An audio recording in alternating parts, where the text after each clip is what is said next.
Well, good evening, everyone, and welcome to the second of two webinars here at Bishop Wordsworth School. It's wonderful to welcome you online this evening, and I really do hope it will be an informative and educative experience for you. My name's Matthew Morgan, and I'm headmaster here at Bishop's. So we know that applying to sixth form is a bit scary, and you've got to decide to just do a few subjects rather than all those subjects you're doing at GCSE. So what we hope is by listening to presentations from our heads of subject, our subject specialists who run our departments here, it will really help you make the decision about what A-levels you want to take. And of course, it might help you make the decision about whether you want to take A-levels here at Bishop's Wordsworth or at another setting. I would say, though, there's no substitute for coming and having a look around and speaking to staff. So if you're still really interested in the school after this evening, do come and join us for our open evening on the 7th of November, when you'll have a chance to meet key staff and talk to them about your aspirations. So the way in which this evening is going to work is hopefully you'll know what time the maths, PE or science department is speaking, and indeed EPQ. And in between each presentation from the relevant subject department, you'll hear from Mrs. Armstrong, who is our excellent head of careers here at Bishop Wordsworth, and she'll be speaking to you in a moment. But before that, I'd just like to introduce you to our head of sixth form, Mrs. Lambard, who will add her welcome to mine to also just tell you a little bit about the process. But I hope it's useful, and I hope it helps you make a decision about what you want to do. And thanks once again for joining us. Good evening and welcome. So this evening we're going to go through a number of science subjects, PE, and most of these subjects you will have come across before at GCSE, but a couple of them might be new to you. Core Maths and EPQ, two of them that you might like to find out a little more about.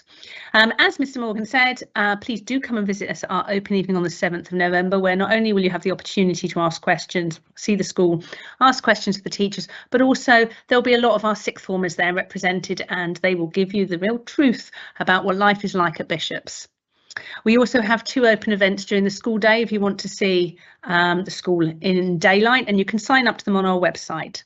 There's a question and answer box you will find on my screen. It's on the right hand side, and I'll post links there to where you can sign up for events, where you can get to the application form, all sorts of details there. But you can also post questions as we go along this evening, and they will be answered by our subject specialists or myself if it's a sixth form general question. Most of our students take an average of 3 subjects plus a fourth option. That might be a fourth A-level, but for others it's Core Maths and EPQ. So there's a lot to explore, a lot to narrow down, and we hope that you find this informative and enjoyable. I'm now going to hand on to Mrs. Armstrong, who will be hosting this evening. Thank you very much, Miss Lambard. Hello everybody, and welcome to our second webinar of the week.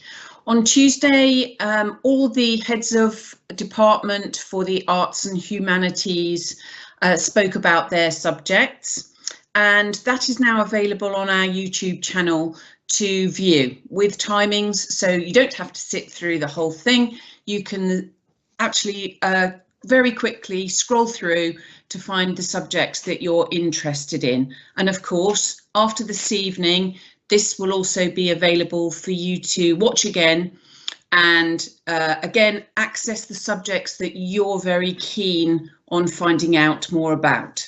So the heads of department are each going to speak. We're going roughly in alphabetical order this evening, and also this evening we're looking at that fourth option.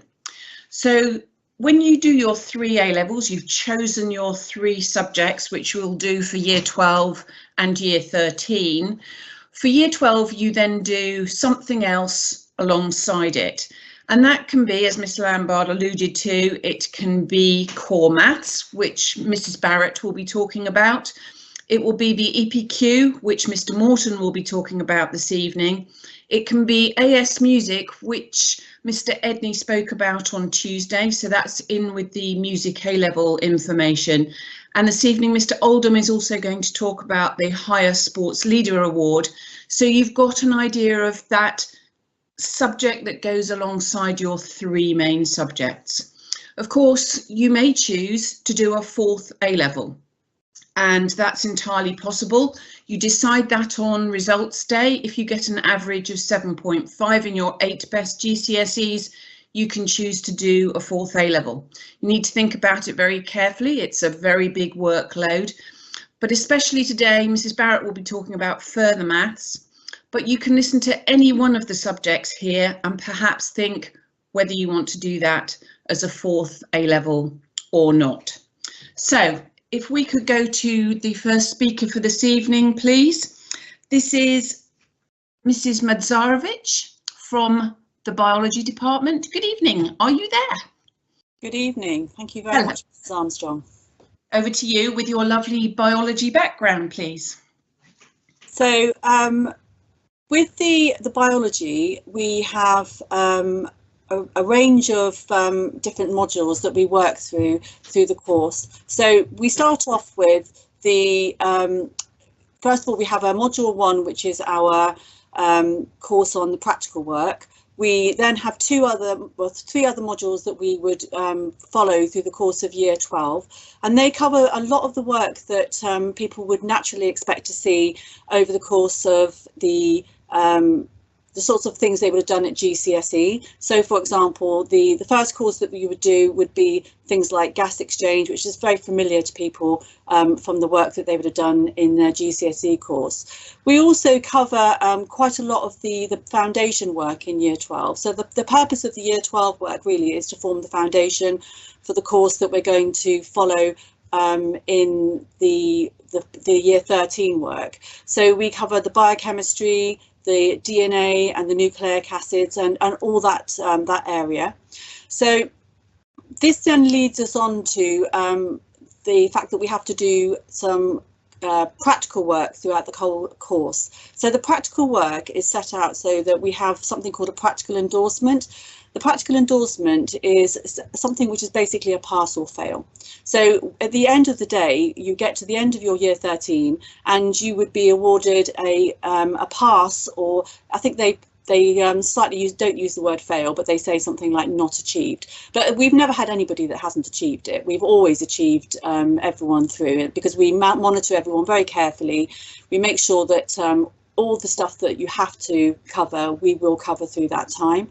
And then by the end of it, we will find that there's a few perhaps of areas that we need to pick up on, and we'll make sure that the students will get an opportunity to catch up any areas of them that they might have missed. The practical endorsement is very important because although we obviously have to report to the exam board, it also provides a great deal of the work that needs to come into the actual exams as well. So this is true of all the A levels for science. We all have to do a practical endorsement which works closely with the course that we're doing, provides opportunities to practice the work that we're doing, but also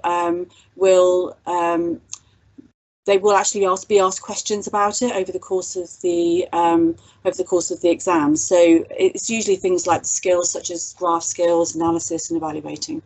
So the actual course then goes on into year 13. We have the development really of some of the themes that we've had in year 12. So we take our biochemistry a little further, our understanding of DNA, and we have a much more holistic approach to the way the subject is being taught. So generally speaking, one of the things that people often ask me when they're thinking about how they might feel about doing a biology course is they often ask me what sort of subjects they consider that would go well with biology. So we always encourage people to do subjects that they find interesting. That's probably the first thing I would always say, is pick a subject that you really enjoy. But with biology, obviously, it's really helpful to have subjects like chemistry, and quite a lot of people do maths, so there's quite a good combination.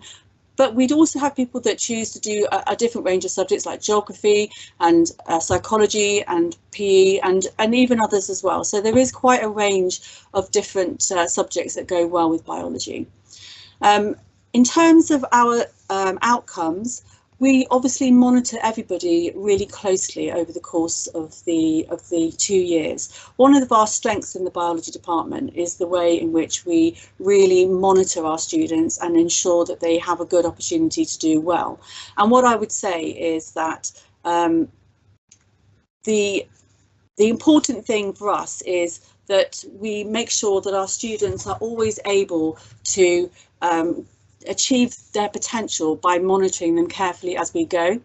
And we do this with regular topic tests, which are the whole aim of it is to ensure that they are practicing their recall, developing their skills, and by doing that we're also keeping on top of where anybody might be struggling and might need some extra help. We do run extra help sessions. I do some help sessions for Year 12, particularly in the summer term, because by that stage we get a much better feel for how they're actually moving on. And also we organise some extra sort of pushing people to sort of achieve higher grades in Year 13. And we've been very successful with that. Our outcomes have been very good. We've had some really good results in the summer. We had a very high number of students with A stars and A's, and we're sort of close to about 25% of our students with A stars, and nearly half of our students get an A star or an A overall.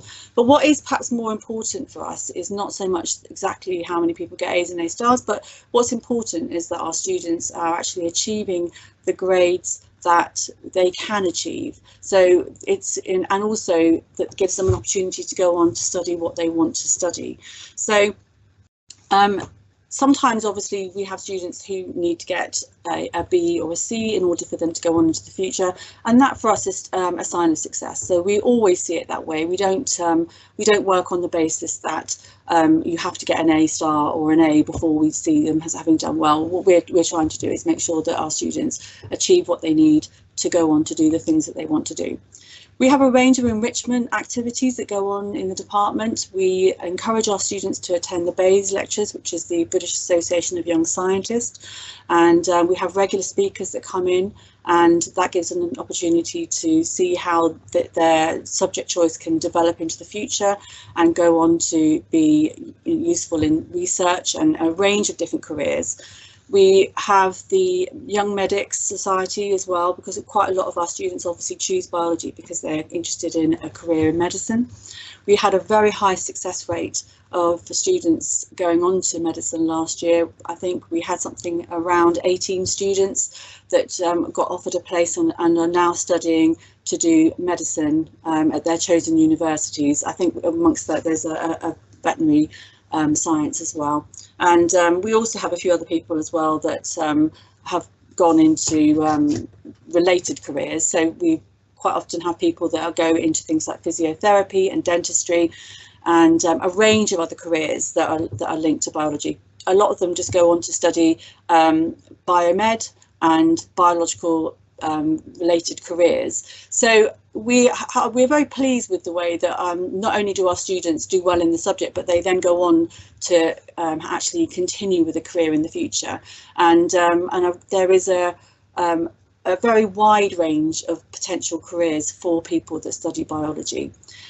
I think the main sort of message I would just take for anyone that's actually planning to or considering a degree, an A-level in biology, is to remember that it builds very nicely from the GCSE course. A lot of the GCSE courses lead very well into the A-level course. We provide great amount of support, and we never really have many students that drop out, which I think is a sign that they find the course interesting, and I think they feel very well supported. We do manage our students well, we do look after them and guide them really well. And I think all of those things lead us to some really good outcomes in the department. Okay, thank you. Could you talk a little bit about the trips you do? I think you do have some field trips out, don't you? Yes, we do. Part of our practical endorsement, we have to do a little bit of field work. So we usually take our students out to a location where they can do some field work. We've varied it a little bit. We've been to Studland and did some surveys with the Leeson House field centre. More recently, we have given an opportunity to do a biodiversity survey on a local organic meadow, and that's been really good. And we've been going up there and actually doing some wildlife surveys in that area. And you know, that's the sort of thing that not only do our students obviously get an opportunity to practice the skills that they need, but also become more familiar with their own natural environment around them. And it's been a really popular that part of the course. So yeah, we do have some trips out in that area as well. Brilliant, thank you. And students quite often ask about essays. Is biology a subject which one needs to write essays in? We don't really have any long essays on the course that we do. So we follow the OCRA course, and that course doesn't actually ask them to write any long essays. We do have what is known as level of response questions, and those ones are slightly longer answer questions. They're usually worth about 6 marks, and many of our students find that you know, that's demanding, but it doesn't require them to write something that might, you know, perhaps be 20 marks, which they might find in other subjects. So yeah, we don't have long answers. It's a collection of different styles of questions. The questions in the exams tend to be a range of multiple choice for one section, followed by quite another area of subjects like things like analysis, looking at data handling, evaluation, planning activities, handling experimental data, and obviously recall of facts, but they tend to be a lot of smaller questions. That's fantastic. It's really comprehensive. Thank you very much indeed. So I'd now like to move on to our second head of department, who is Dr. Maunder, who is leading our chemistry department. Good evening. Good evening. Thank you. So chemistry very much builds upon your GCSE, GCSE chemistry. So there's a lot of content that will seem very familiar, just like with the biology, but we will develop it much further and I think make it so much more interesting. There's quite a bit of maths in there, so one of the differences is that you are starting to quantify things, so putting numbers to things, for example, rates of reaction, rather than just saying one's faster than the other. Then we would be putting some sort of equation to that, and we would be saying it's going twice as fast, etc., etc. So hence we've got the grade 5 requirement for maths as well, because you need to be able to think in that mathematical way. So if we look back first at what we do in year 12, so it is very much building upon those skills and that knowledge that you've got in from GCSE. So you've got your foundations, the structure and bonding, and development of our atomic structures. So we find out the reason why we stop when we're talking about electronic configuration at calcium, because we are only using a sort of summarized model, and we'll be developing that and showing you all sorts of things like new orbitals and things that electrons can exhibit or be in. So we look at rather just intermolecular forces, we look at the kinds of intermolecular forces, trends in the periodic table, etc., etc. And of course we do lots more moles because we're quantifying stuff, so you need to be very much somebody who's comfortable with doing those kind of moles calculations and putting quantities to things. There's also energy topics, rates of reaction, as I've said, and organic chemistry. We do a lot more organic chemistry. We do the fundamentals in year 12, looking at lots of different functional groups and putting aside all the boring stuff you do at GCSE and doing the much more interesting stuff rather than just this chemical reacts to form this chemical. We're looking at how it's doing, how the electrons are moving, how they're flowing, how bonds are breaking, bonds are forming, and producing those new products. So we've also got, like Ms. Mazarovich said, about the biology, the practical skills endorsement. So in year 12, we'll be doing lots of practicals, and we'll be looking at building your skills gradually throughout year 12 towards year 13. So if we then look at what our year 12 sort of develops into. We do lots more organic chemistry in year 13. In particular, we look at even more functional groups, ones you might not have come across before, and we look at how they would sort of feed into things like organic synthesis, which pharmaceutical companies might use to develop and make new drugs or pharmaceuticals for a range of things as well. We look at structure determination to make sure that they actually are making the things that they say they are. We do some more physical chemistry. So again, this is what your moles is the basis for. We look at redox reactions. We look at electropotentials. We look at more energy and enthalpy and something called entropy, which is all about disorder and things, as well as looking at the kinds of complexes and compounds that transition metals will form. So lessons, what those will be like, both in year 12 and year 13. You do a range of activities, so we do as much practical as we possibly can to make sure that you are seeing the theory in action, but we're using those practicals as well to help develop those skills of prediction and planning, with the ultimate aim of when we get to do our last required practical, that you'll be planning and researching and doing your own investigation there. The theory, we do that so that we're giving you the content, but we're also looking to develop skills very much in the lesson. So it's not just didactic, telling you all the information you know. It's all about getting you to work things out and getting you to make links and seeing how things fit together and making predictions based upon what you already know, so that you're developing very much those higher level skills that we're aiming to get, so that you can get access to those top level grades. An example of that might be that when we talk about how organic chemicals react, we talk about something called mechanisms, how the bonds break, how the bonds form, and we might give you unknown mechanisms and ask you to show us how the electrons might flow based upon what you already know.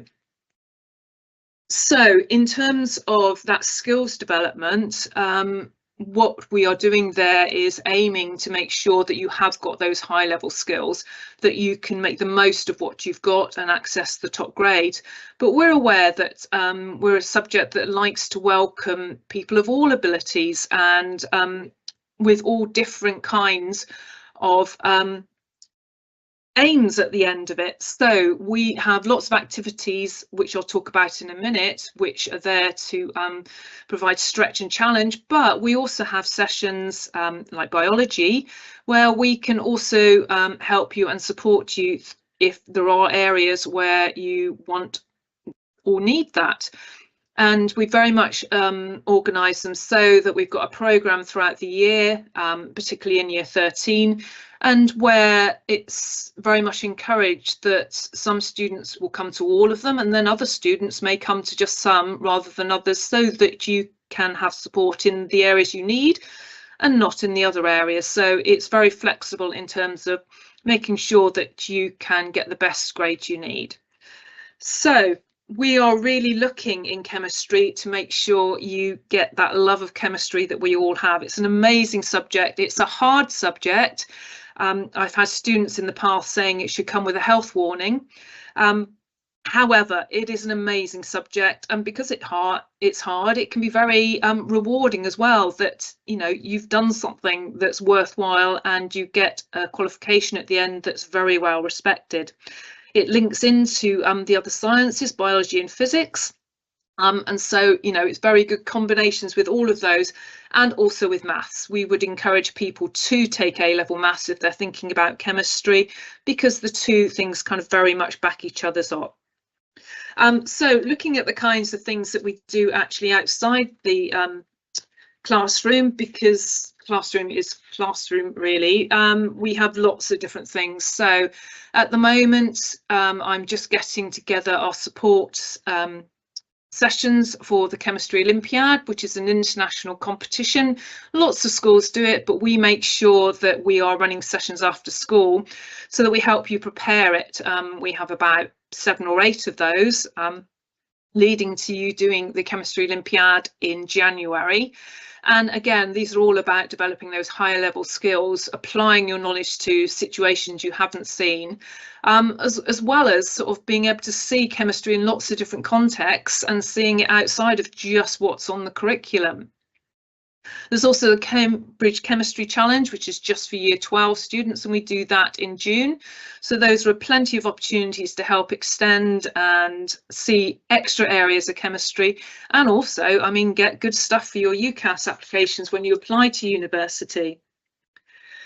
So as it shows on the next slide, we've also got links with Southampton University, and in the summer we run a trip down to there where, as you can see from the photos there, our students get to work in one of the undergraduate labs, use the equipment there, and also talk to some of the postgraduates and undergraduates who are there, helping them with the practicals and learn all about the chemistry and the research they do as well. And we have every summer for the past few years people who go and actually spend a day or two down at Southampton shadowing PhD students while they do their research and finding out about the courses more. And we've had very positive feedback from everybody who has gone and done that. In fact, this evening I had to rush back to home to do this because we had our first chemistry race session. So chemistry race was something that we did for the first time last year. It's a fairly new competition held at Cambridge last year, but they're extending it to Oxford this year as well, where it is what it says.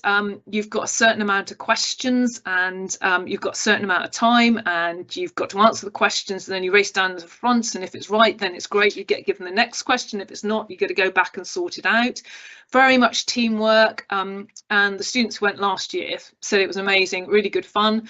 And so they this year are running these sessions whereby they are hoping to train up some Year 12s to be in the team for this year's competition, but you know, to provide a nice fun environment within school. The atmosphere in the session was amazing. Everybody was buzzing. There was lots of, you know, great discussion going on, and so we are going to be having our own Bishop's chemistry race soon, and from that we'll select our team for next year, and also the students will then go on to take it forward to next year. So lots of things that you can do outside of the curriculum as well to develop that real love and passion. And so because of that, we get quite a few students who end up doing chemistry at university. Obviously, one of the main destinations that chemistry leads to is medicine. And as Ms. Mazarovich said, you know, we had 18 students go on to get places on medical courses last year, but we also had biochemistry, veterinary science, all those kinds of things, careers that you can see on the screen there. So yeah, chemistry is very well respected. It's hard, as it said, but it can lead you to many different places. And I'm now open to questions.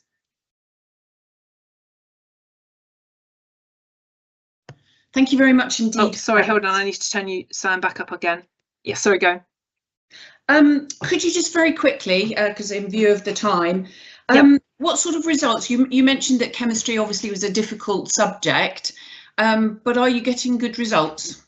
Absolutely. So it's a difficult subject, but last year our A star to B percentage was 85%. Wow. So, you know, we get very good outcomes because of all the skills we build in and the support we give students.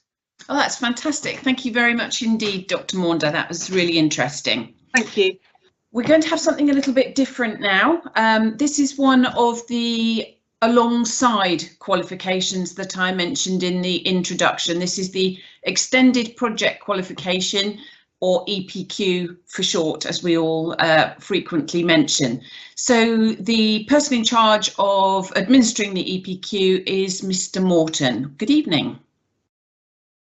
Good evening. Over to you. Okay.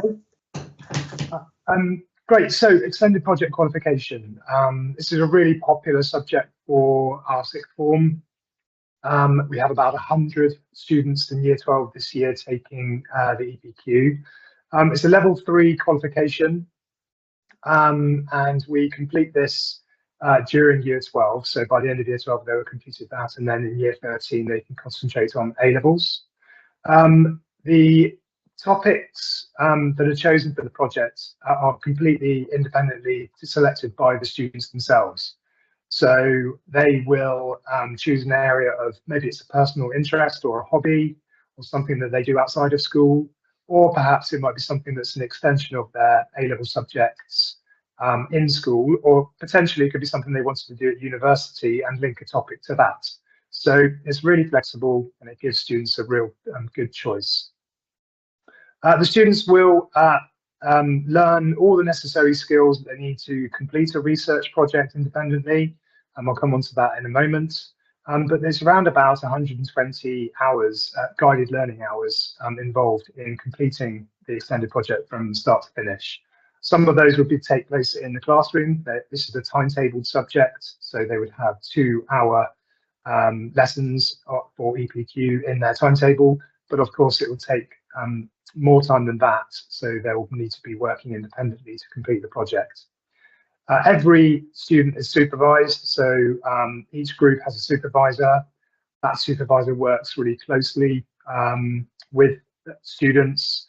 They will teach them the taught element of the course, but they'll also sort of mentor them through the process, guiding them, advising them, but at no point will they be telling them what to do. This is an independent research project, completely driven by the students. So what are the learning outcomes of extended project qualification? Well, we ask students to complete one of two things. There are two options, both of which involve a research project of sorts.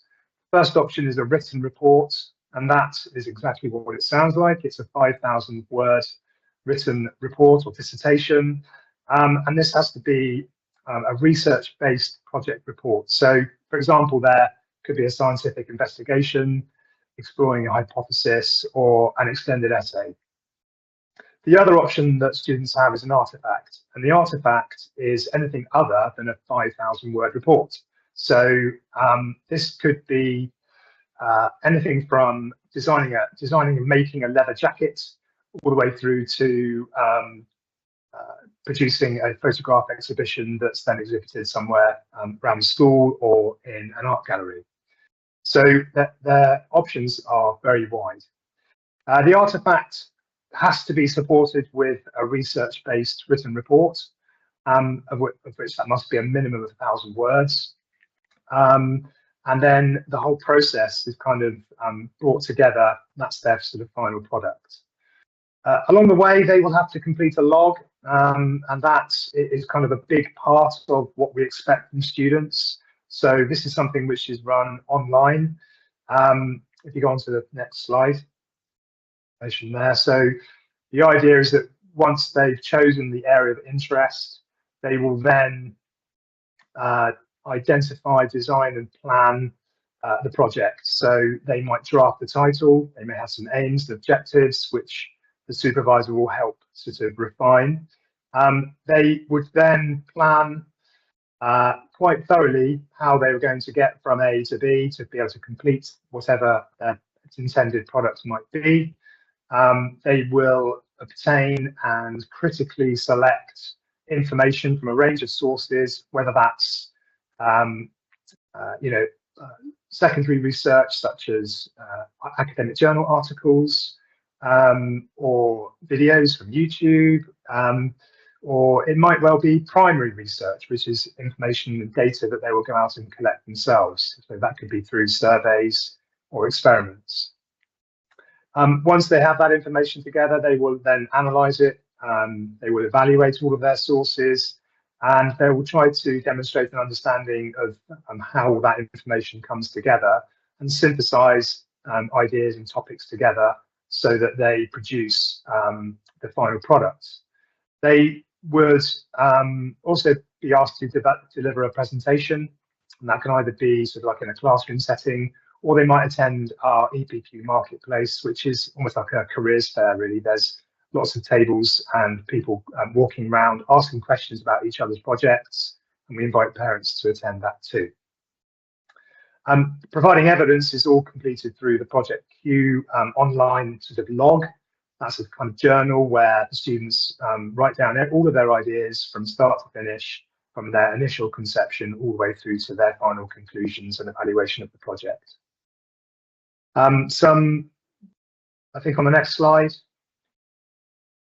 that kind of explains the sort of assessment process, but I've kind of summarized that in the sort of description of what we ask the students to do. But the students are assessed via all of these 4 kind of main assessment objectives, which are managed using resources, developing and realizing, and reviewing or evaluating their project. Next slide. So there's some examples of titles just to give you a flavour of the kind of breadth of the topics that are selected by the students, all the way from talking about whether life sentence should have no chance of parole, through to designing and making a classical theme piece of artwork. So it really is quite an extensive range that the students come up with. I think that's just about it. Have any questions? Thank you very much. What I love about this qualification is the diversity that every year the students deliver. When I was involved with it, I remember somebody measured the effect of the heat of chilies on their heart rate, looked at the Battle of Waterloo and composed some music by a band that I'd never heard of. So absolutely brilliant that students can take it wherever they want to go. But I think one of the most important things that people will want to know is what's the value of doing it? Do the universities recognise it in any form? Yeah, absolutely. Yeah, so this is worth UCAS points. So an A-star would be worth 28 UCAS points, for example. And universities really value the extended project qualification because it means that students who have completed the EPQ will be arriving at university with transferable skills that are really valuable to them. So things like how to research, how to conduct primary research, how to analyse secondary research, how to write in an academic style, how to plan their work, how to produce a 5,000 word report, for example, are all really valuable skills that universities want in their students who arrive. So you'll often find that universities will provide perhaps a slightly easier or nicer offer to students if they've got EPQ on their sort of UCAS application. So definitely worthwhile. We work with University of Southampton. There's free courses that they offer us and our students will attend. And there are lots of other universities that provide support for EPQ. So yeah, definitely worthwhile. Lovely, thank you very much. And the University of Southampton has always been very keen on the EPQ and are one of those universities that offer a discounted A-level offer for their courses. Thank you very much for that, Mr. Morton. We are now going to go to one of our biggest departments in the school. I'd like to introduce Mrs. Barrett, please, and she's going to talk this evening about Maths A-level, further Maths A-level, and one of those alongside subjects, core maths. Are you there, Mrs. Barrett? I am, thank you, Mrs. Thank Armstrong. you.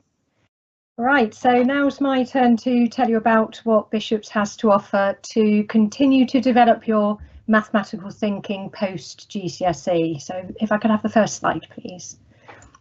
I'll first talk about A-level mathematics. It is a very highly regarded A-level, the main reason being that it demonstrates logical thinking and your problem solving skills, because that is really what the mathematical questions that you have to answer as you're studying it and then in your exams are really all about problem solving.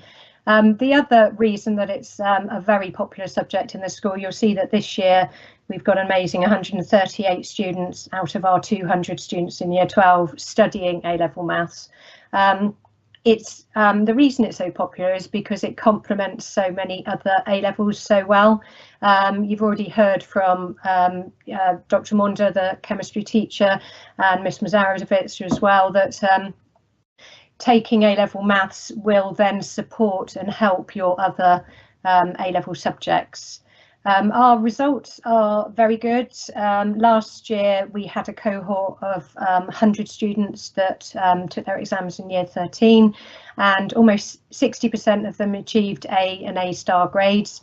So what you find then is those people will then have gone on to their first university choices, and they will have gone along with those problem solving skills and logical thinking skills, which are essential for a lot of university degrees that you might go on and take. Next slide, please. Our grade requirement, as specified on the BWS website, is a grade 7 or above at GCSE. I would recommend to you with experience that if you are seriously thinking about taking A-level maths, just work that little bit harder to try and achieve that grade 8. Success in maths is all about lots of practice, so just practice lots and lots of questions and try and secure that grade 8. Now, the reason I say that is that the start of the course, at the start of year 12, builds on a lot of those grade 8 skills. So whilst you can still come and join the course with a grade 7, if that's the situation, then we do have some summer work that we recommend that people do. So I would just recommend that you sort of complete that, just to make sure that you hit the ground running. And we really do want all of our students to hit the ground running when they join us in year 12. The question about should I choose to do A-level maths? If you're, if maths is a subject that you enjoy and you feel that you're going to get a grade 7 or above in it, alongside if you are choosing any science or also any subjects that require any data analysis, so lots of the other subjects, including your psychology, your geography, those kind of subjects, even economics, do require some analysis of data, and A-level maths will assist you with manipulating those numbers. I will later on talk to you about core maths. Now, core maths is the alternative, which you can choose if you sort of want to do 3 other A-levels and maybe you don't want to do maths as one of them. Then a bit later on I'll tell you a bit more about core maths and why really you should seriously consider choosing that. Okay, so now I've just sprung up some nicely coloured words there. The year 12 course is split into 3 sections. There's pure, there's statistics, and there's mechanics. Pure makes up 2/3 of the course. They're the things in red there, so I suspect if you're sat there looking and reading those things in red, they probably look quite familiar to you. A lot of those, apart from calculus, a lot of those are studied at GCSE, so A-level maths really has just a natural progression from GCSE, and just pushing those subjects a little bit, those topics a little bit further. Statistics, you would have heard of statistics because that's part of your GCSE course as well. Certainly probability, representing data, which is your graphs and things like that, you would have heard of that. New thing, hypothesis testing, so that's part of the stats course. The mechanics side of the course, again, they're possibly things you will have heard about in your GCSE maths or certainly in your GCSE physics. So the mechanics side is it's sort of the maths behind how things move and how things work. So it's sort of your practical maths that kind of fits alongside physics. So all of those things, I would say you probably, a lot of those you're familiar with. How we split our teaching. Like the majority of other A-levels, you get 2 teachers that teach you for 2 hours a week. You get 1 teacher that teaches you half the pure and the stats side, and you get 1 teacher that teaches you half of the pure and the mechanics side. So that's sort of how we split our teaching. All of the teachers in the maths department, there's now 10 of us because we just have so big numbers for our teaching. All of us are subject specialists. All of us, if you pop along to the maths office, are more than willing to help you out if you have any problems and to support you through the course. Okay, right, let's go on to further maths. Now, A-level further maths. The first thing to say, which hopefully is obvious to people, you do need to take A-level maths to be able to take A-level further maths. It is available as a 4th A-level choice. Okay, so it is perceived, and Mrs. Armstrong will back me up on this, it is perceived as too narrow to just do maths, further maths and one other. So you would really be choosing your further maths as your 4th A-level. Now, obviously I love maths, as all of my department do, but an obvious thing to say hopefully is that if you're going to take further maths as a 4th A-level, half of your teaching every week will be doing maths. So you really have got to enjoy maths to consider taking further maths. This year we've got 45 students in 2 groups this year. Our results are excellent for this. I mean, considering further maths is a harder A-level than A-level maths, so I would say out of all of the A-levels it is you know, of the highest standard of questions, and it is a tricky A-level, but if you enjoy your maths, then it is certainly topics that you're going to enjoy, and it also supports your A-level maths as well. So it almost feels like you're not doing 4 separate subjects, because it does sort of overlap and just run alongside your A-level maths quite well. Okay, because it's a tricky course, we do require a minimum grade 8 at GCSE maths.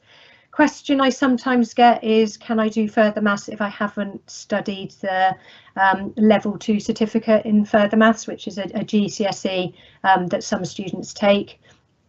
Yes, you can, absolutely. Whilst doing the level 2 certificate in further maths will have exposed you to some of the topics that we do in further maths. You certainly don't need to have taken that to have any form of success in further maths. That's absolutely fine.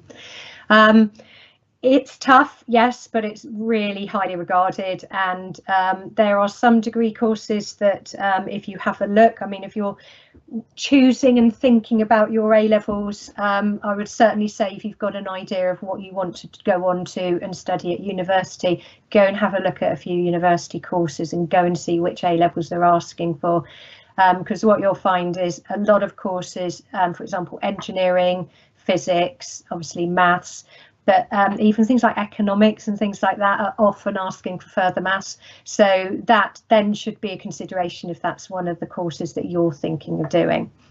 Okay, but this is where the maths gets interesting. Now I'll put up these are some of the topics that you will study in year 12, and I would suspect you will probably look at that and maybe not have heard of many of those. So speaking to, you know, our year 12 further mathematicians, they generally do say, you know, further maths is the really interesting maths, just because it's really well beyond GCSE and just branches into such different areas of maths, which if that's your thing that you really enjoy, then you will certainly enjoy this. It's split into, there's a pure side of the course and then a mechanics side of the course. So again, the mechanics is just like the physics side of it. Pure topics, complex numbers, matrices, proof by induction. So things that you maybe haven't come across before unless you're doing the GCSE further maths too, but you know, it's certainly topics that our students do enjoy. One other thing to say is that we do sometimes find if people aren't completely sure whether they want to do further maths, we sometimes find as students go through year 12, they suddenly sort of get towards the end of year 12 and decide maybe they want to study engineering at university where they hadn't wanted to before. If that is the situation, we've had a few year 13 students who have selected to take up further maths in year 13 and study the AS qualification, because often then that will mean universities that are asking for further maths, then they will certainly get their foot in the door there by studying the AS in year 13. So that is also an option. Okay, finally then, core maths. Now, core maths is quite different to the other two. We've been offering it as a course that you can study since about 2018. It was a new thing that was introduced as kind of a sort of bridge between GCSE and A-level maths. So Lots of people quite rightly thought you get people that do maths up to GCSE, and then when they choose their A levels, they don't take any maths any further than that. Maths is obviously such a useful subject to keep going. All of those problem solving skills, all of those analytical skills are useful for any subjects you're going to take. So as has already been mentioned by Mrs. Armstrong, it's chosen as an extra to 3 A levels. So if you're doing 3 A levels, although I must say you mustn't be doing A level maths. If you're doing A level maths, you cannot do core maths. Okay, so if you're sort of umming and ahhing between whether you're going to take A level maths, your alternative may well be to take core maths rather than an EPQ. It has no entry grade requirement, so as long as you've passed your GCSE maths, which to come to Bishops you will need to have anyway, then you can study core maths. The same as the EPQ, it's a 1-year course. Different to EPQ though, it is taught very much like an A level would be. So you get 2 double lessons a week, and then you sit 2 exams at the end of year 12. And that is when the course finishes, and you'll sit your exams and then you'll get your results for it. It works in a very similar way to the EPQ, as in it has UCAS points associated with it, and also a lot of universities will lower their entry criteria if you get a grade A in your core maths. Numbers are pretty good. We've got 2 teaching groups this year, so 31 students. The maximum grade you can get is a grade A because it's sort of like an AS level qualification. So we had 29 students sitting it last year, 17 got a grade A. And that bottom sort of paragraph there really says where core maths sits. It sits between GCSE and A level, but it is a really useful subject to take if, for example, you're taking your sciences or anything like that, anything that involves maths, then core maths is definitely something you should consider.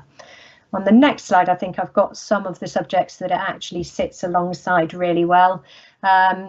So, anything that is doing any sort of statistical analysis, so you think psychology, they're going to do some research, some survey, geography, you're going to go and do field work and gather data, economics, again data. I mean, the sciences, yes, although often if you're taking a science, we might sort of say perhaps your A-level maths just might take your maths up to a little bit of a higher level, especially if you're doing chemistry or physics, then the maths in those is quite heavy. So A-level might be something useful to consider. So the sort of topics that we study in core maths, data analysis, critical analysis.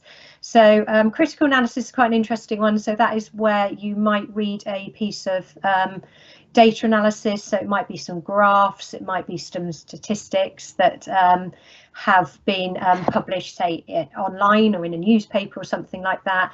And you can actually get the skills to critique that and to look at it and go, oh, look at the axis that they've used. And actually the increase is not as big as it looks immediately from looking at that particular graph. So it's that kind of thing. Maths for personal finance, students find that quite interesting, covers things like how student loans work, how national insurance works, tax, mortgages, stuff like that. So there's lots of useful stuff in it. The exponential and log graphs, actually, they come up a lot in biology. So certainly if you're not going to kind of take A-level maths, but you're taking one of the sciences, then that kind of graph work is quite useful, and it sits alongside those quite nicely. Okay, next slide, please. Why study maths post GCSE? Because you could choose to just completely stop any sort of maths studying, but it keeps it fresh, it keeps it going, and employers are looking for those skills. Whatever you go and do job wise, any employer wants you to be a good problem solver, to be a good logical thinker, to be a good communicator, be able to put across your points in a logical argument. So it just prepares you for a lot of university courses, and just keeping that maths fresh that you're going to be using in your life is a really useful thing to do. I just picked out a few. I mean, I had 100 to choose from, but I just picked out a few student destinations from 2024. So you can really appreciate, of course, we have people that go on and do maths. I would say that is really a handful of people actually go, and I did a maths degree, but a hand of people go on and do just a maths degree. Most people go on and use it because it links to the degrees they go on and study. So, you know, things like medicine, economics, obviously computer science, that's an interesting one. Often computer science degrees, even at top universities, they don't mind if you've not done computer science A level, but they want a really good A level maths. So engineering, physics, finance, all of those sorts of things are sort of, you know, where our student, I could have done a big list on that page, but where our students go on to. So what I would say is, as Miss Lambard said, I would encourage you, if you're thinking about it, if you're interested in it, come to our open evening on November the 7th. We are going to have lots of our year 12 mathematicians and further mathematicians and core mathematicians there that you can quiz to your heart's content as to what is it like studying maths at Bishop's. And I'm sure, and I hope all of them will say, you know, they feel well supported. They are taught very well by a team of subject experts, and they feel they're doing well with it. Okay, thank you very much indeed. Very quickly, you mentioned some topics at the beginning of the presentation in Year 12 that a student would recognise from their GCSE maths. Yeah. But is the A-level significantly harder than the GCSE? That is a good question. I mean, it is. The main thing really is you've got to have the sort of the determination and the want to succeed in it, because you know, what's important with maths, and probably all of our students who are listening in are realizing, you know, at GCSE maths is all about, we teach you some skills and then you have to go away and practice them. You have to go away and do some independent work to then secure those skills. So as long as you keep up with all of that, then it's almost like a natural progression, I would say, on from GCSE. So as long as you get that, you know, that grade 7, try and push for that grade 8 if you can, then it should be a natural progression into your A-level maths. And you know, and just it's like with all A-levels, you get out of it what you put into it. Okay, fantastic. Thank you very much. You're welcome. On Tuesday, our head of geography spoke to us from Boscombe, which is integrated into a couple of topics in geography. But this evening, I appear to have Dr. French, who is speaking to us from outer space, which I'm sure is also integrated into the physics course. Good evening, Dr. French. Good evening. It certainly is. Thank you, Mrs. Armstrong. So I am Dr. French. I'm the head of physics. Just looking at the entry requirements then for physics. We're looking for a grade 7 at GCSE physics, or a 7/7 if you're doing combined science, plus a 7 in maths. And if you've been listening to any of the maths presentation that's just been going on, you'll see how much of a link there is between maths and physics, and really how important maths is to the physics course. So while you don't actually have to do A-level maths to do A-level physics, I think this year all 70 of our students doing A-level physics are in fact doing A-level maths as well. It really does help support that physics throughout. So I did notice in Mrs. Barrett's presentation there that she said this is where the maths gets interesting. Well, you might have noticed that quite a lot of those topics were what I would consider physics topics. So really, I think, again, this is where maths gets interesting. It's where you get to apply maths to physics. As I said, we have very, very strong uptake for physics. Current year 12, we've got 70 students this year across four classes. Could I get the next slide, please? Thank you. So the topics you might come across next year are shown here. You would be taught by two teachers, as is common with most A-level subjects. So your first teacher will kind of run through motion, that's extending a lot of the work you've done at GCSE on distance time graphs, velocity time graphs, SUVAT equations. So you might recognise again some overlap with the A-level maths and further maths courses here.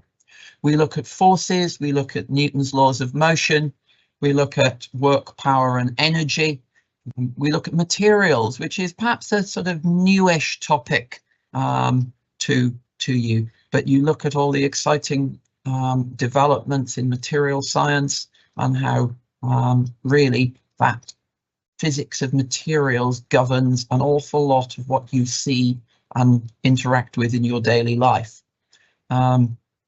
On the other side of the course, second teacher will look at mainly electricity. So we're looking at charge and current, we're looking at energy, power and resistance, we're looking at more complex electrical circuits than you'll come across at GCSE. We look at waves, we look at the standard properties you'll have come across, perhaps in a bit more detail. We look at reflection and refraction. We go into new properties such as diffraction and interference. We start being able to apply that to things we see around us. We also begin at the end of year 12 looking at some of the slightly more modern physics. We look at quantum physics, and then flipping into year 13 on the next slide. We've got perhaps some more of the modern aspects of physics creeping in here. So first teacher will run through thermal physics. We're looking at specific heat capacity. We're looking at ideal gases. We're looking at circular motion and oscillations. We then begin to look at what I think is a very exciting bit of the physics courses, looking at fields.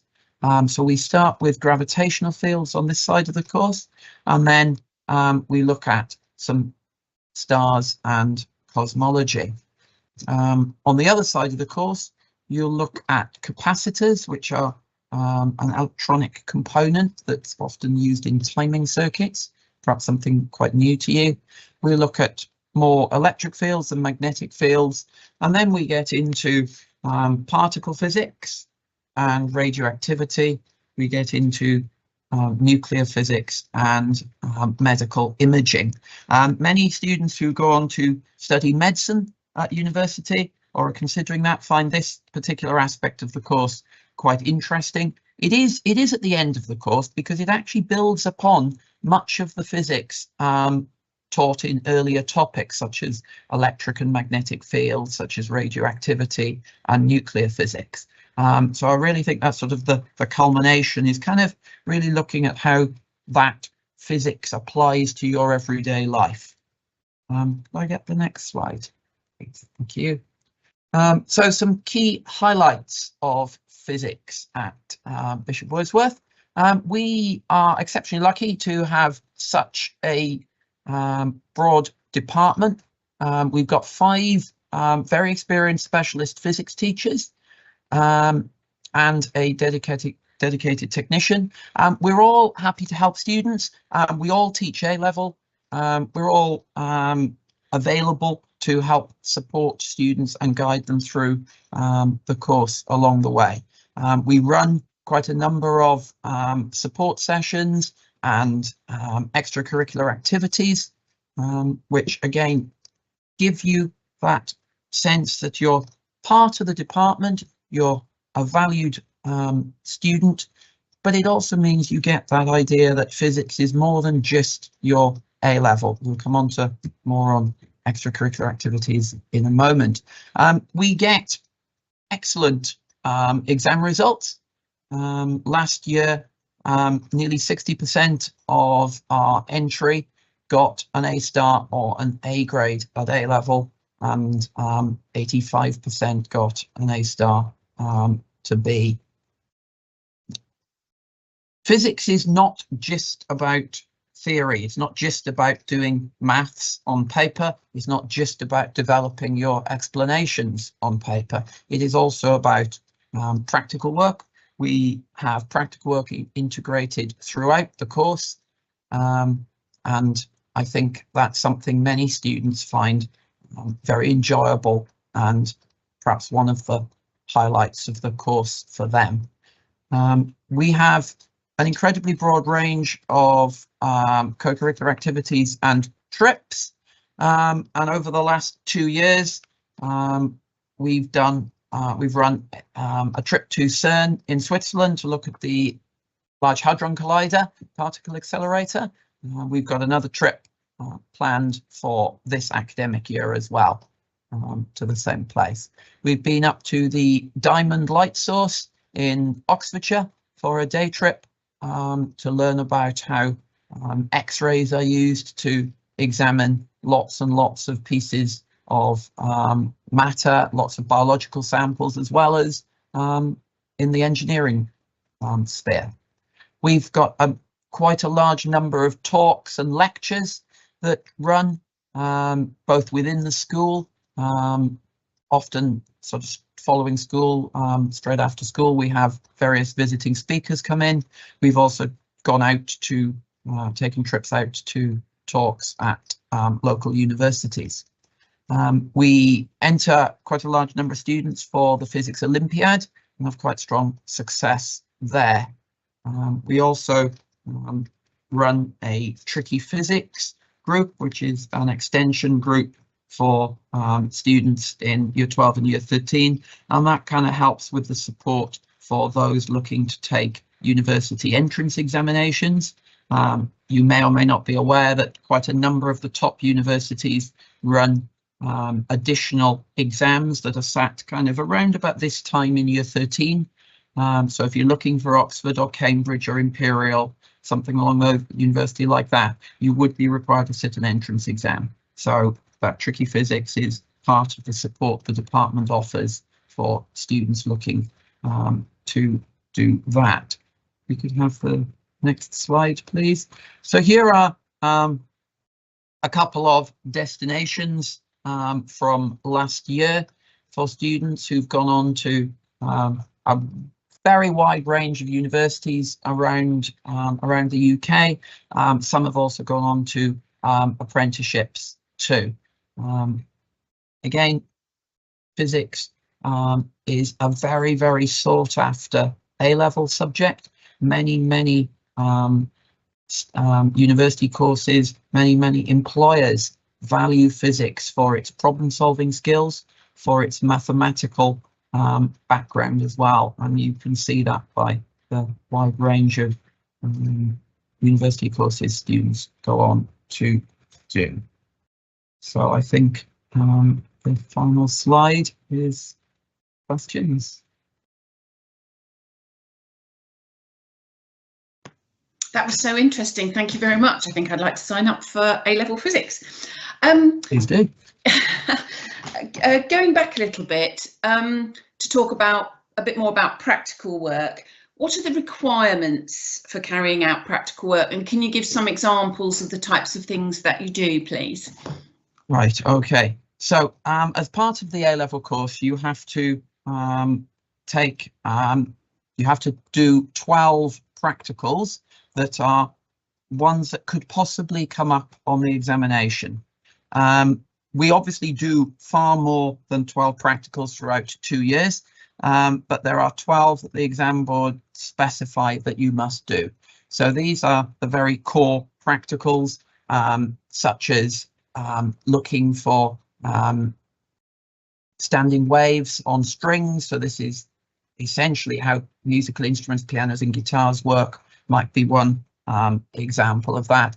Another example might be actually researching and doing a presentation on a material and why the material properties make it suitable for a particular application. That is the only one that's not actually a hands-on practical in the lab. The other 11 are, but it gives you a very good background in developing practicals and manipulating practical equipment and getting to use practical equipment that perhaps is more complex than you've come across up to now. Brilliant. Thank you very much indeed, Dr. French. So now, completely in contrast, we are going to move over to our sports department. Again, one of the biggest departments in the school, as most students participate in some form or another, which I'm sure Mr. Oldham will talk to us about. So could you introduce PE and sports leadership, please, Mr. Oldham? Absolutely. Thanks for having me, guys. So I'll start with the A-level PE that we currently run. We currently run on the OCR spec. I've also included in this slide some information about the AQA because we're currently in a potential transition between the two. However, the OCR A-level PE at the moment bases itself around three main factors. We have the physiological factors, the psychological factors, and socio-cultural issues, and all three of these areas are split across a timetable. The heavily weighted physiological factors has 4 lessons per week, and the other two have 2 each. That's simply because the physiological factors has a higher content on the syllabus. It's worth 90 marks. It's a 2-hour paper. The other two are both 1-hour papers with 60 marks. However, with the A-level practical, we have the practical elements that is assessed in terms of performance, either through coaching or performing. Typically, our students choose to perform rather than coach. Either way, this is marked out of 30 and it's worth 15%. There is also a non-examined assessment process of an evaluation and analysis of performance, which is basically a performance analysis. The students will do this on an unseen piece of footage of their choosing in terms of sport or of their area of specialism, and it's worth another 30 marks and it's 15%. Now I'll come quickly back to the first slide with the prerequisites for taking the course. We asked for a grade 7 at biology, simply because the transferable material for the physiological and some of the skill acquisition stuff is there, and that is the highest weighting paper. So we do require above a good level of scientific understanding. Otherwise, it becomes a bit of a struggle to catch up and keep up with that heavier weighted paper. We also require, if we could go back one more slide, please, we've recommended a county standard minimum of participation in sport. That's simply because the practical element of the paper is moderated quite efficiently, and it's difficult to access 25 out of 30 and upwards unless you were on a performance pathway. For example, we've had rugby players who've come through the school and been part of the BAF performance pathway on their academy system at under 18s. They've been moderated down to 23, 24 out of 30 for that particular paper. So we're mindful that although the 3 paper sections, the exams, are the highest scoring capabilities, the reality of our paper is that you can go into the exam already short of marks for both the non-examined assessment sections, and it can create a level of pressure that, it is unwanted at that stage. So a county standard minimum of performance. Skip on a couple of slides and I'll reference the AQA material as well. It's very similar in terms of a split. There are 2 papers rather than 3.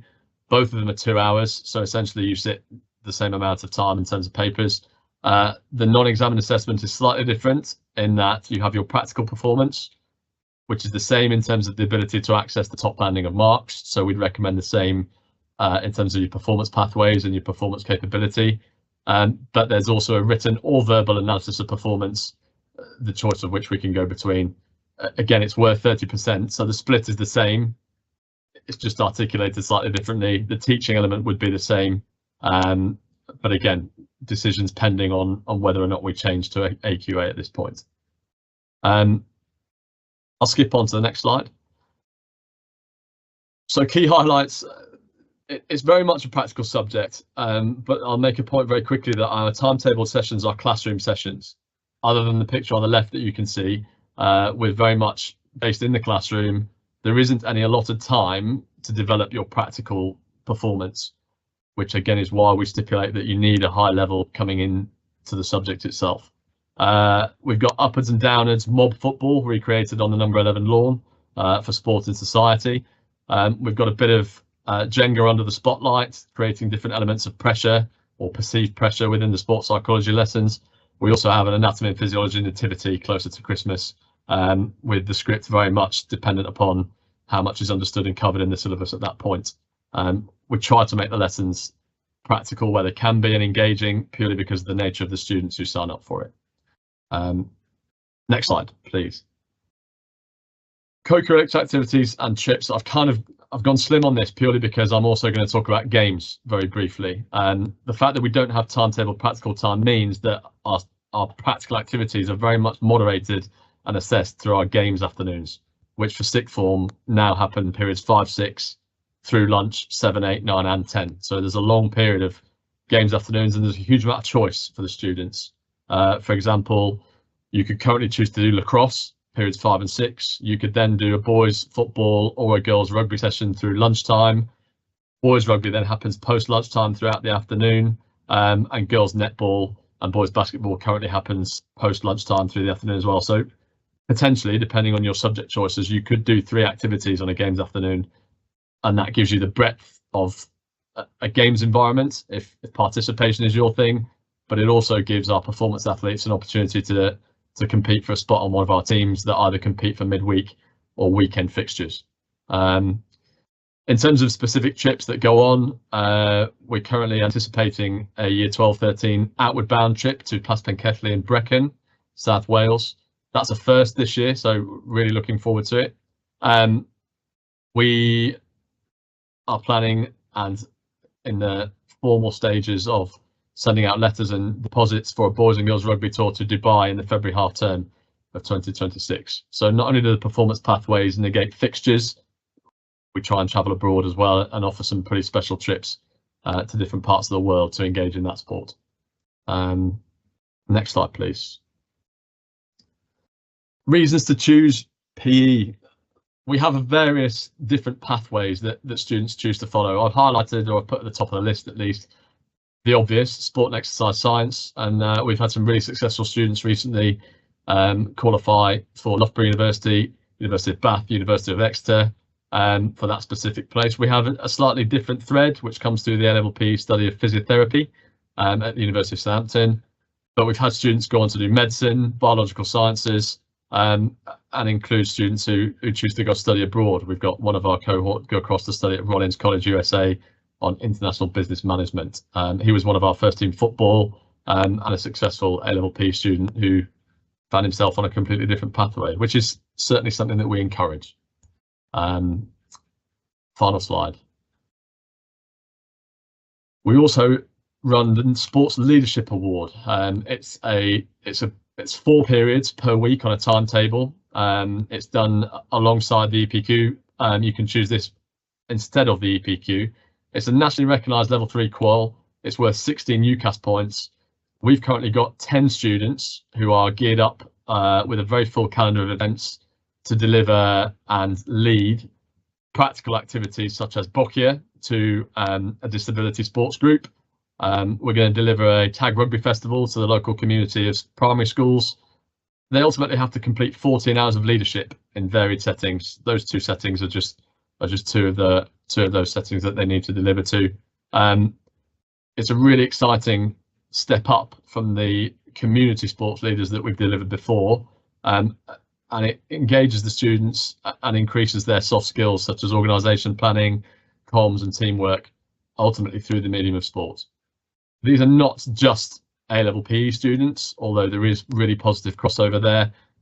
This is an option for anybody who's interested in developing those leadership skills that would be of benefit in any further education establishment or workplace, if that was where they chose to go to. Last slide. Please. Thank you. Questions. Thank you very much. I've already had a couple of your Year 12s come in to talk about going to the US for university. So yeah, very exciting. Can we go back to the entry requirements for PE and the participation bit in particular?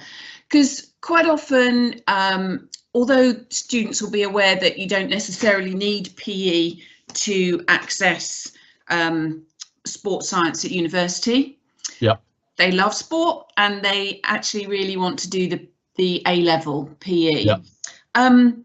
So if you've got a student who's really good academically and plays sport all the time, but not necessarily at county level, how do they fit into it, would you say? They have a really good pathway in terms of the academic element of the exams. With some of the students who've gone through and chosen a thread of sport like physiotherapy, for example, if the reality is that their practical is going to be around about 50%, so let's say 15, 16 out of 30, which we have students who do that, who play participation and low-level performance sport. The reality is that they need to push on and make the most of the 3 examinable sections, the papers, but they have a huge amount to offer as academics within those settings, with the discussion-based lessons and the debates, certainly that sport society brings up. And they often pair those, the subjects with psychology, for example. I didn't mention earlier on in terms of good subject pairings. So they have a huge amount to offer, and they shouldn't be put off by the fact that their practical element is not going to be as strong.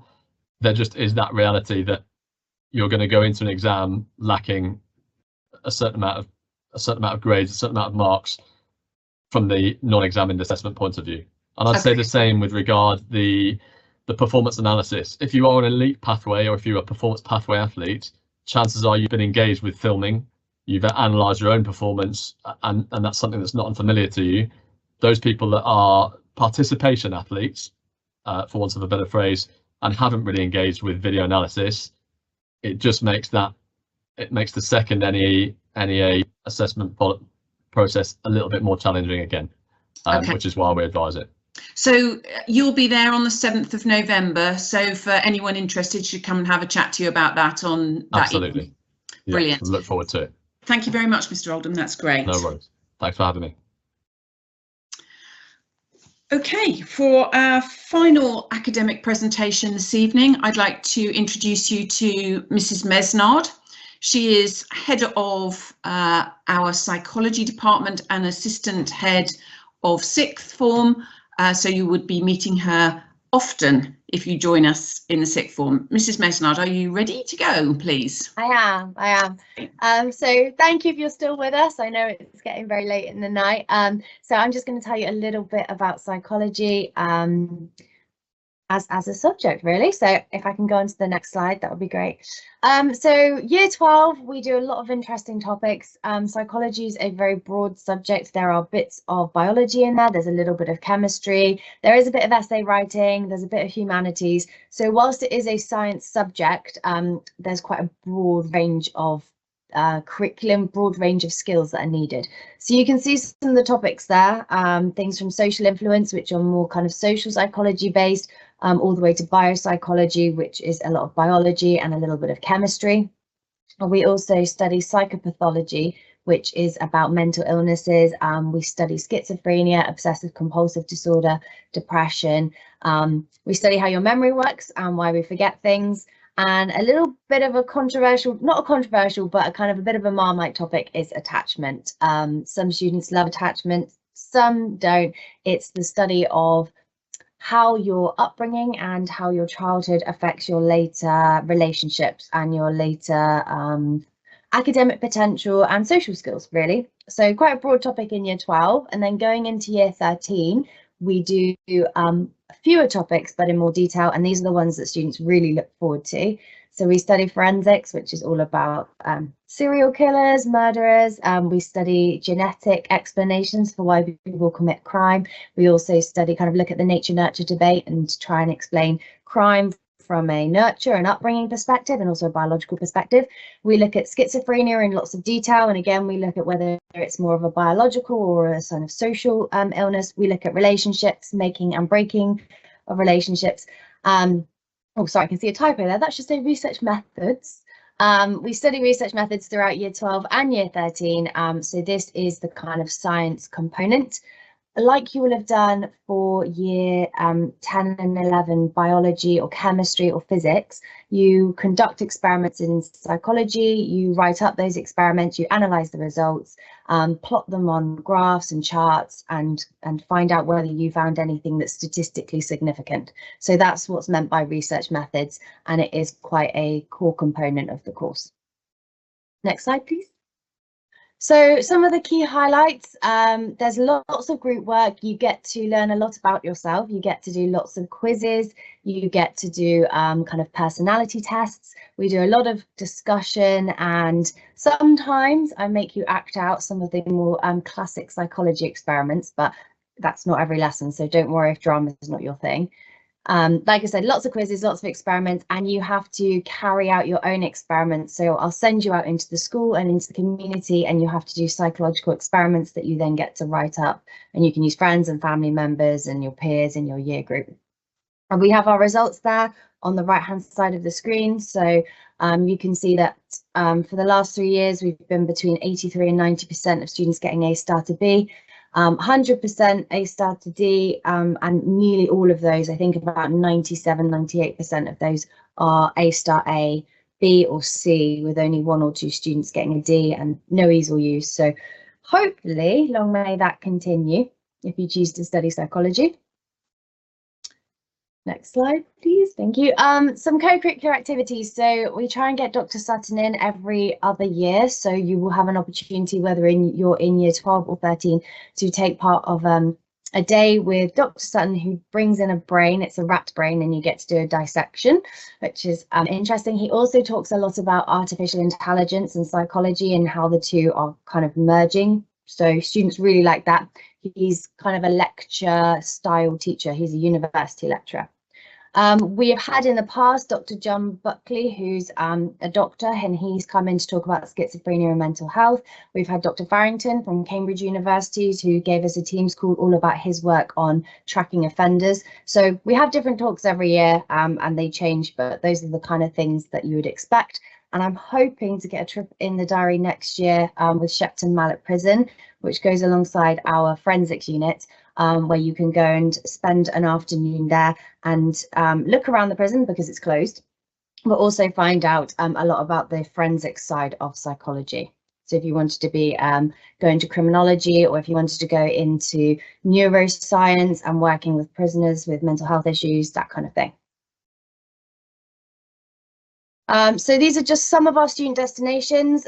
We send a lot of students to university every year. So last year we sent 15 students to do a psychology related degree. This could be pure psychology, it could be psychology with philosophy, or like me, I did psychology and criminology. You could do a social sciences degree. We've sent students, 1 to Oxford and 1 to Cambridge. The Oxford one did psychology and linguistics. You could go into cognitive neuroscience, and like Mr. Oldham said, a lot of students study psychology with sports, so you can go into sports science or sports psychology. But you might not want to do psychology at uni, and you might just study it because you really enjoy it. And that's what a lot of students say, they enjoy psychology. It's a subject that they didn't kind of think about taking, and they chose it maybe as their 3rd subject alongside biology or chemistry or maths, and they were surprised because they enjoy it. Any questions? Lovely, thank you very much.